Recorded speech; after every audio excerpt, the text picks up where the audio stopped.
Hello friend, I hope कि सब लोग ठीक होंगे। तो आज की क्लास में हम लोग देखेंगे ईवीएस यानी कि पर्यावरण अध्ययन, इन्वायरमेंटल स्टडी।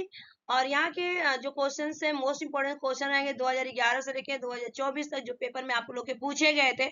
और ये क्वेश्चन जितने भी मैं करवाई हूँ, ये सारे के सारे क्वेश्चन आपको पेपर में देखने के लिए मिलेगा। तो एक भी क्वेश्चन को स्किप मत कीजिएगा वीडियो को, ठीक है।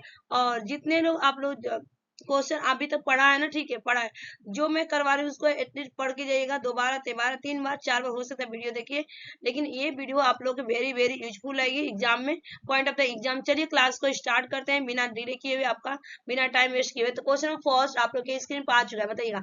अंतरराष्ट्रीय ओजोन दिवस मनाया जाता है, वेरी वेरी इंपॉर्टेंट क्वेश्चन, बताइएगा। अंतरराष्ट्रीय ओजोन दिवस, तो बिना सोचे समझे आप लोगों ने लगा दिया होगा। आंसर क्या होगा आपका? 16 सितंबर को आप लोगों ने टिक मार्क बिल्कुल कर दिया होगा। तो मेरे आंसर से आपका आंसर मैच खा रहा है, यानी कि A is the sorry second is the correct answer, 16 सितंबर, ठीक है। यानी कि 16 सितंबर को ओजोन दिवस मनाया जाता है। अगर पूछ लिया जाए कि ओजोन दिवस की ओजोन का यूनिट क्या होता है, किससे मापा जाता है, तो आप बताएंगे डॉप्सन से। किससे मापते हैं? डॉप्सन से करके मापा जाता है इसको, ठीक है। और ये छेद कहाँ पे हुआ था बताएंगे? आर्कटिका में, साउथ आर्कटिक में। और ठीक है, और कौन सी जो किरण जो होती है, सूर्य की किरण को ये ऑब्जर्व करती है, हानिकारक किरण, तो ये आपका पराबैंगनी किरणों को क्या करती है? ऑब्जर्व करती है, यानी कि अवशोषित करती है, पृथ्वी पर आने से इसको रोकती है। और ओजोन कहाँ पे पाया जाता है? तो ये आपका पाया जाता है स्ट्रेटोस्फीयर में पाया जाता है, यानी कि समताप मंडल में ये प्रेजेंट है, ठीक है। यहाँ तक क्लियर ना? नेक्स्ट क्वेश्चन मूव करेंगे। संकटग्रस्त जंतु दैत्याकार पांडा पाया जाता, बताइएगा। संकटग्रस्त जंतु दैत्याकार पांडा पाया जाता था। आंसर होगा आपका ऑस्ट्रेलिया में पाया जाता है, ठीक है। यानी कि second is the correct answer. आप लोगों ने भी आंसर लगाया, मेरे आंसर से और आपका answer same to same match खा रहा हो, ठीक है, मिल जुल रहा होगा, तो आंसर यानी कि second is the right answer. Next question. Jim Corbett national park किस राज्य में इसे, बताइएगा। जिम कॉर्बेट नेशनल पार्क, आप पेपर उठा के देख सकते हैं कि कितनी बार ये क्वेश्चन पूछा गया है आपका, कोई भी एग्जाम अगर देखा जाए तो राइट आंसर होगा उत्तराखंड में, ठीक है। उत्तराखंड यानी कि fourth is the correct answer. आप लोगों ने भी आंसर लगाएगा, वेरी गुड। Next question. अपनी गर्दन को झटके से आगे पीछे कर सकने वाला पक्षी, आंसर होगा आपका मैना।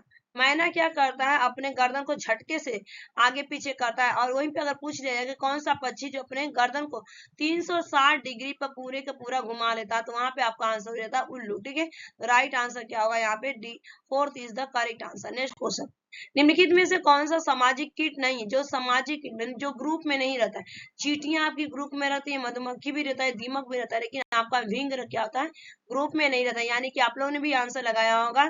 Third is the correct answer. Thank you so much. Next question एकदम ऊपर ही, वेरी गुड, ठीक है। निम्नलिखित में से कौन अन्य से भिन्न है? नदी, पहाड़, झील, तालाब, झरना।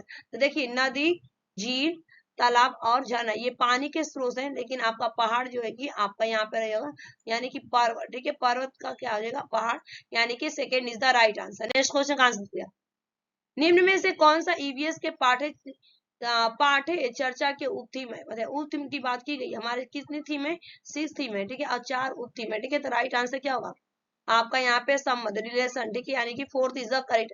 थीम पढ़ के जाइएगा, थीम में से 2 नंबर का आता है, तो मैं तो करवा ही दे रही हूँ सब। और वीडियो को लास्ट तक देखिएगा और अपना टेस्ट देखिएगा, परखिएगा कितनी आपने तैयारी की, कितने पानी में आप लोग, या आप पेपर सच में देने के लिए आप लोग रेडी हैं, तो अभी भी आपके पास टाइम है, ठीक है। चलिए नेक्स्ट क्वेश्चन। गिर वन्य जीव अभ्यारण्य निम्न में से किस वन्य जीव का संरक्षण करता है? आंसर हो जाएगा आपका शेर, fourth is the correct answer, यानी कि शेर is the right answer. Next question.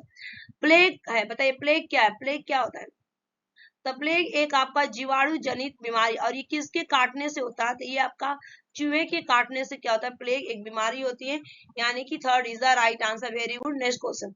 ध्वनि प्रदूषण का मापन किस इकाई द्वारा किया जाता है? ध्वनि प्रदूषण, आंसर होगा आपका डेसिबल के द्वारा क्या होता है? ध्वनि प्रदूषण का मापन किया जाता है, A is the right answer. Next question. निम्नलिखित में से कौन सी एक परिवहन की अन्य 4 विधियों में से भिन्न है?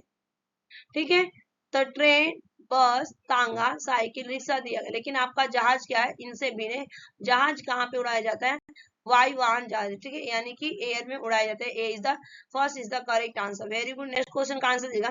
नई शिक्षा नीति 2020 के अनुसार प्राथमिक कक्षाओं कक्षा 1 से 5 के लिए निम्न में से क्या स्तर होगा? बताइए, ठीक है। आरंभिक स्तर यहाँ पे दिया गया, और आपका बुनियादी स्तर। तो राइट आंसर क्या होगा यहाँ पे, मध्य स्तर की बात तो नहीं की गई है, तो राइट आंसर बुनियादी स्तर बी और सी, यानी कि fourth is the correct answer. Next question का आंसर बताइए, निम्न में से कौन सी विधि प्राथमिक कक्षाओं में ईवीएस की समझ के लिए सबसे उपयुक्त, बताइए। राइट आंसर होगा यहाँ पे, अगर मैं बात करूं, चौक एंड टॉक विधि। ठीक है, चौक एंड टॉक विधि आपका हो जाएगा, second is the correct answer. Next question, पटघरनी शिकारी पौधा या पीचा प्लांट जो कीट और मेढक तक को फंसा कर खा सकता है, हमारे देश के एक पूर्वी राज्य में भी पाया जाता है, इस राज्य का नाम क्या, बताइए। और पूरे अगर संसार की मैं बात करूं तो इंडोनेशिया में ये पाया जाता है और आपका ऑस्ट्रेलिया में, लेकिन इंडिया में पूछा गया तो आपका राइट आंसर क्या होगा, मेघालय में पाया जाता है। और ये क्यों खाता है, नाइट्रोजन की पूर्ति करने के लिए, नाइट्रोजन की कमी होती है इसीलिए ये खाता है। ठीक है, यानी कि second is the right answer. Next question, निम्नलिखित में से कौन से एक परिवहन के अन्य चार विधाओं से भिन्न है, बस, ट्रेन। ठीक है, ये आपका रिपीट हो गया, सॉरी, यहाँ पे first is the correct answer. Next question का आंसर दीजिएगा आप लोग।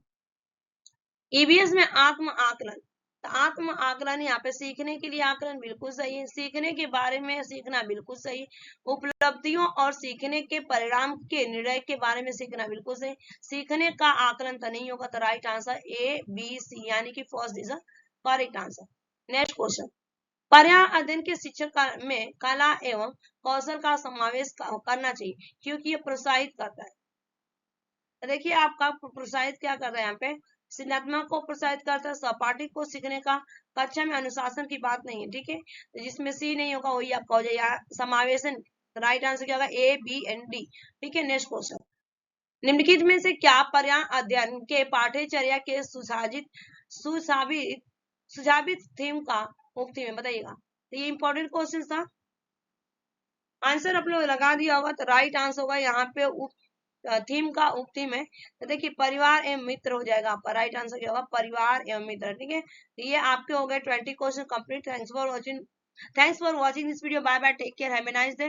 फिर अगर चैनल पर पहली बार तो लाइक से सब्सक्राइब करिएगा, और पसंद आएगा तो भी सब्सक्राइब करिए, नहीं पसंद आए तो भी सब्सक्राइब, और कम से कम इस ग्रुप व्हाट्सएप, इंस्टाग्राम, फेसबुक, जहां जहां आप लोग है ना, इसको शेयर करिए, और 5 लोग को शेयर कीजिए, दादा नानी काका मामी चाचा फूफा फूफी जी मामा, ठीक है, बॉयफ्रेंड गर्लफ्रेंड सबको शेयर कीजिए।